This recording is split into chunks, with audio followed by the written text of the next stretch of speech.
Goeiemôre aan al ons geliefdes wat saamgetrek het vanoggend vir die diens in Messina en almal wat inskakel hier by ons op Facebook.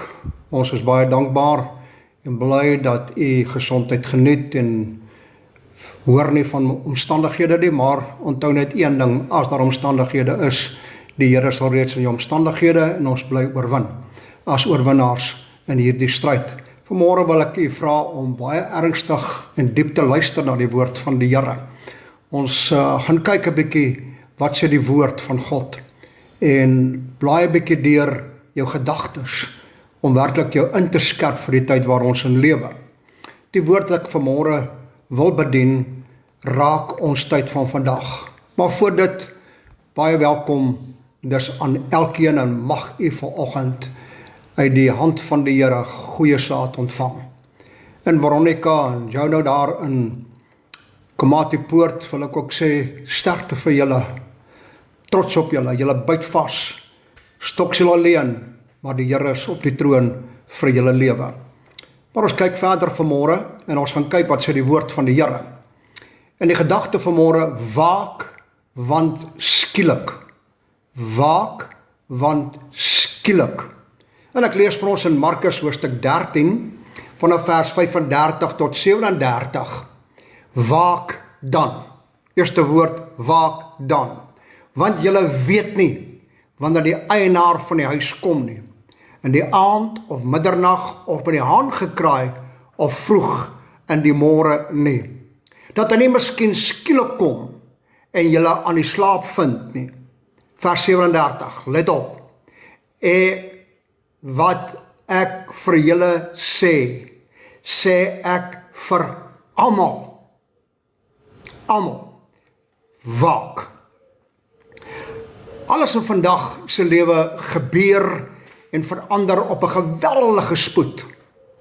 Ons besluite word baie beïnvloed deur aanpassings waarin ons gedwing word om te maak, om in vandag se tyd te oorleef. Dit is as gevolg van misleiding om die mensdom van God te vervreemd. Jy sien, waarheid word vandag beskou as 'n belediging sonder om jou gevoel in ag te neem. Dit is die ervaring van die samelewing van vandag en die orde. Jy sien, die gebeure lei na groot onsekerheid en onstabiliteit wanneer waarheid nie meer beskikbaar is nie. Wanneer waarheid onderdruk word, dan kry ons onstabiele mense op hierdie aarde. Hoor wat skryf Jakobus 1 vers 5 tot 8. Jakobus 1 vers 5 tot 8. En as iemand van julle wysheid kort kom, hoor, laat hom dit van God bid, wat aan almal eenvoudig gee, aan almal, sonder om te verwyd. En dit sal aan hom gegee word. Vers 7, maar, vereiste, hy moet in die geloof bid, sonder om te twyfel. Want hy wat twyfel, is soos 'n golf van die see, wat deur die wind gedrywe en voortgesweep word. Onstabiele mense. Vers 7, want die mens moenie dink, dat hy iets van die Here sal ontvang nie. Waarskuwing, die mens moenie dink, dat hy iets van die Here sal ontvang nie. Vers 8, so 'n dubbelhartige man is onbestendig in al sy weë. Hier kom die onbestendigheid in, onstabiliteit van wat ons ervaar en gewaar in die lewe.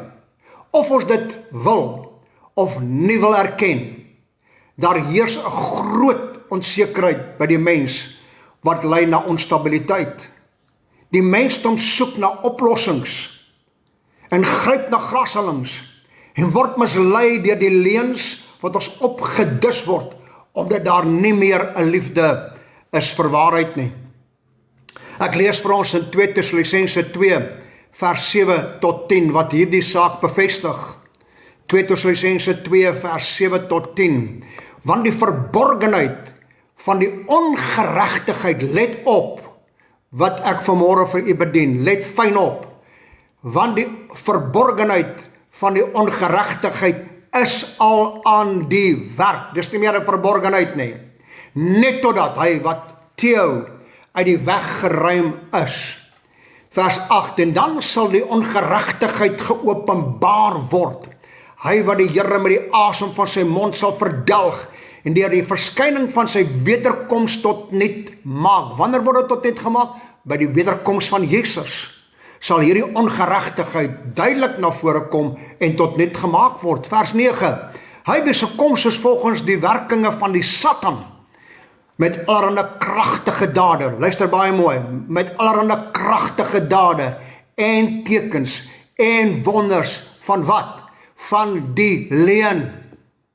Die fokuspunt is die leuen. Uit die leuen uit doen hulle wonders en tekens en kragtige dade. Vers 10, en met allerhande verleiding, hoor baie mooi, kom uit, en met allerhande verleiding van ongeregtigheid in die wat verlore gaan, omdat hulle die liefde tot die waarheid nie aangeneem het om gered te word nie. Nou die woord totdat, wat ons gelees het, in die Grieks, Jehos, beteken voorsetting van tyd en plek. Totdat, so voorsetting van tyd en plek. Vir hoe lank? Tot en met. Die woord uit die weg in Grieks, mesos, beteken om onder ons, tussen ons, midde, uit of vanuit ons. Hoor baie mooi, ek wil hê met luister vanoggend, is 'n tydperk waarin ons midde, hierdie leuns, hierdie dinge verkondig word. En dan die woord geruim, die Griekse woord, genoma, wat beteken, en dit dui aan, tot stand gekom het, wanneer hierdie leuen tot stand gekom het in die kerk van Jesus Christus, dan kom die verborgenheid na vore, wat nie 'n verborgenheid is nie, maar alreeds al in die werk was in Paulus se tyd. Met ander woorde, dit onthul iets is begin, het volwasse geword, en kom nou in hierdie tyd, in hierdie plek, na vore. Vers 7, beklemtoon dit, is al aan die werk in Paulus se tyd. En dit verwys nie na 'n toekomstige anti-kris nie, want hy was al aan die werk in Paulus se tyd. Ek lees vir ons 2 Tessalonisense 2 vers 3. Let fyn op, laat niemand julle op enige manier mislei nie. In ons midde sal hy opstaan met leuns, wonders en tekens. Want eers moet die afval kom en die man of die mens van sonde geopenbaar word, die seun van die verderf. Die punt hier wat ek wil maak, is dat die man van sonde, die seun van die verderf, nie 'n toekomstige figuur is nie, want hy het hom in Paulus se tyd alreeds geopenbaar. Die anti-kris is 'n beleid. Hoor my baie mooi. Die anti-kris is 'n beleid wat tot stand gekom het en gevestig is in die mensdom in ons midde, totdat hy uit die weg geruim word by die wederkoms. Totdat. Nou wat is hierdie beleid? Ons sien die Romeinse regering opgestaan het. In 325 kerk tot stand gekom het, die Romeinse kerk, de vergadering van Nicea, waar 'n dualistiese God, Vader en Seun, Heilige Gees was nog nie ter sprake, en kinders besprinkeling as 'n leuen in ons midde ingedoen was. 381 na Christus, by die Konstantinopel, is die drie enige God gevestig en afgedwing tot vandag toe. En as jy nie daarin glo nie, dan word jy skel as 'n ketter. Jy sien, histories na te kyk, was die Romeinse kerk in Paulus se tyd geopenbaar, die beleid, en sal uit die weg geruim word, wat beteken tot stand gekom het uit hulle midde. Dit is die man van sonde, waarvan die Bybel praat, wat die Here tot niet sal maak by sy wederkoms. Die beleid van verleiding, wat lei na sonde, suurdeeg, wat ingewerk word, en alles daarmee besoedel vandag. En ek wil jy daarop wys. Jy sal vir my sê, dit wys na 'n seun hy. Dit praat van autoriteit, die gesag waarmee dit te doen het. Later sal ek jou wys, praat hy van Babylon, die groot hoer, die Romeinse kerk as 'n sy, misleiding. Ek wil dit duidelik stel, die kerk het nie begin by die Romeinse kerk, soos ons vandag hoor, waaruit Martin Luther gestap het nie. Die kerk van Jesus Christus is gebore en gevestig op die dag van Pinkster in Handelinge 2. En dit sal jou baat vanmôre om in te gaan kyk hoe die kerk gebore is op die dag van Pinkster. Hy is nie mislei nie. Hy het gewag op die belofte van die Vader wat vervul is op die dag van Pinkster, op bevel van Jesus gaan wag in Jerusalem totdat 'n bepaalde tyd in julle midde geopenbaar sal word. Na hom verwys die skrif. Na wie? Na hierdie verleiding in 2 Tessalonisense 2 vers 9 tot 10. Hy wie se koms is volgens die werking van die Satan, met allerhande kragtige dade en tekens en wonders van die leuen. Die leuen is gekoppel aan tekens en wonders en kragtige dade vir die ouens wat agter wonders en tekens aanhardloop. Wees gewaarsku en wees versigtig. Vers 10. En met allerhande verleiding van ongeregtigheid in die wat verlore gaan, omdat hulle die liefde tot die waarheid nie aangeneem het om gered te word. Nee, hierdie mensdom kom uit die kerkgeleedere, die sogenaamde kerk, waar die leuen geplant word, mense mislei word, wonders en tekens en kragtige dade gedoen word, maar geen liefde vir die waarheid het nie. En telke maal het ek dit nou genoem, die afgelope ruk, wanneer daar soort van iets aangebied word, wat die mens akkommodeer, dan moet jy plek bespreek om by die kerk in te kom. Maar wanneer waarheid verkondig word, dan vind jy die ouens daag net nie op, soos ons vind in hierdie tyd, en ook daar in Messina. Die ouens daag nie op vir die dienste nie, want hulle verstaan nie wie en wat die bruid van Christus is nie. Jy is nie die bruid nie, jy is deel van die bruid. Moenie die onderlinge byeenkomste nalat om by te woon nie, want daar motiveer, daar mobiliseer God sy bruid. Kom ons kyk verder. Wat sê die skrif? Allerhande verleiding van ongeregtigheid, die wat verlore gaan, omdat die liefde tot die waarheid nie aangeneem is.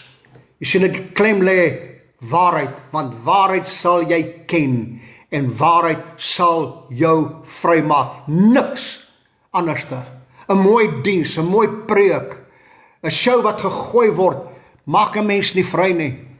Maar wanneer waarheid gepraat word, wat vandag as 'n vloekwoord beskou word, want jy weet, ek gaan jou emosies aanraak, wanneer ek waarheid praat. En ek is nie wys, wanneer ek dit sê nie. Maar weet jy wat? Jy moet waarheid hoor, om gered te word. Daarom, 'n dringende waarskuwing deur God self aan ons. Dit opgeteken, want hierdie beleid van hierdie leuen en van hierdie Antichrist se beleid was en is daarop uit om waarheid te vernietig. Sy fokuspunt wat hy gebruik is leuns te verkondig aan die kerk van Jesus Christus. Hy infiltreer in ons midde in, sit daar en vind fout, en ons akkommodeer moes hierdie klas van tipe besoekersvriendelike kerk, waar die Heilige Gees uitgeorganiseerd word. Lees maar Handelinge 2, die geboorte van die kerk, waaruit die kerk ontstaan. Daarom 'n dringende waarskuwing deur God aan ons vandag. Opgeteken in Efesiërs 5, vers 15 tot 17, Efesiërs 5, vers 15 tot 17, pas dan op. Pas dan op, dat julle nou geset wandel. Wonder of jy weet wat beteken die woord nou geset. Nie as onwyse nie, maar as wyse mense. Vers 16, en koop die tyd uit. Vandag wil ek die vraag vra, koop jy tyd uit vir God? Koop jy tyd uit om saam met die heiliges as die bruid van Christus voorberei te word? Koop jy die tyd uit om die woord van God te bestudeer? Want die Bybel sê verder, koop die tyd uit, omdat, koppelwoord, die dae boos is. Vers 17, daarom moet julle nie onverstandig wees nie. Moenie mislei word nie, maar verstaan wat die wil van die Here is. Nou ons gryp na grashalms as ek kom by die wil van die Here.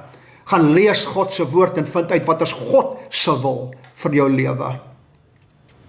Nou wat beteken die woord skielik?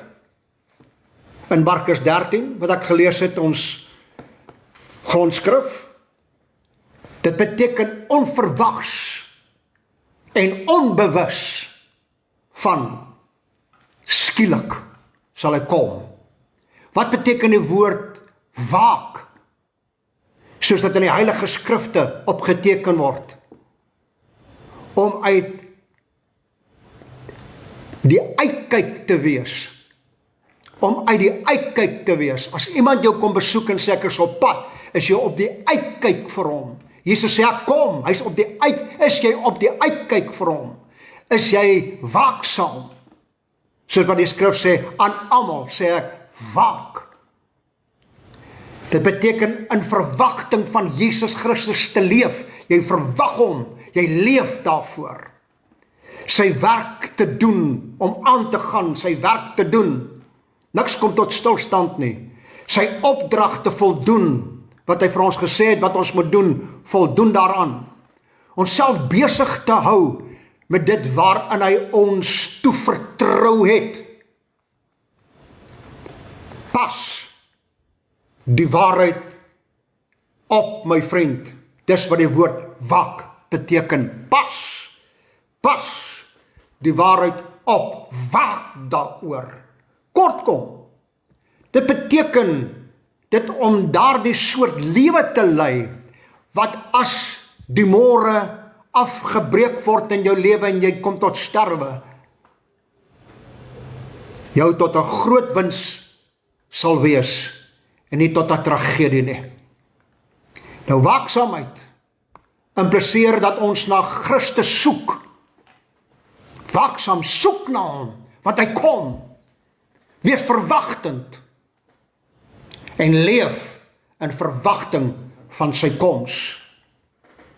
Dink aan wat die lewe van 'n waaksame Christen sal wees. Dink daaraan. Ek het ooit daaraan gedink. Van hom wat inderdaad op sy Here wag. Dit sal 'n lewe van nugterheid wees, waaruit jy ontwaak uit jou slaap uit. 'n lewe van aktiewe diens in die werk van die Here, waartoe hy jou geroep het met 'n heilige roeping. 'n lewe van geduldige voorstelling in welstand, of 'n voorsetting van welstand. Is dit wel met jou siel vanmôre, my vriend? Ek vra die, is dit wel met jou siel? 'n lewe waarvan die doel is om deur die meester goedgekeur te word, wanneer hy kom, nie deur die sogenaamde ideologie van mense, wat jou bestempel as 'n Christen, en jou op die skouer pat. Nee, wat die meester jou in goedgekeur het. Laat ons waak en bid, dat sy koms ons nie verras nie. Dan sal ons bly wees, en nie spyt wees, vir die opofferings wat ons vandag gedoen het, wanneer die tyd van ons waak verby is nie. Hy sal ons vol vreugde maak, met sy lig van sy aangesig by sy verskyning. Ek wil jou vanmôre aanmoed, kind van God. Ek wil vir jou een ding sê, wees nugter man. Staan op, wees waaksaam, wees op die uitkyk. Laat jou lewe ingestel wees nie op hierdie tydelike dinge, want ons wil ons net self in die aarde verryk, wat jou pas, maar nie wat die koninkryk van God pas nie. Wat is die doel dan, vir die kind van God, om te waak? Wat is die doel?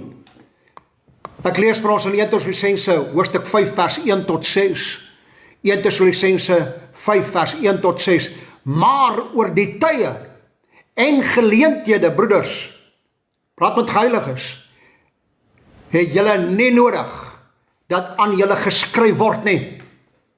Hoekom? Want jy is waaksaam. Vers 2, want julle weet, ou wat waak, weet, self baie goed, dat die dag van die Here kom net soos 'n dief in die nag.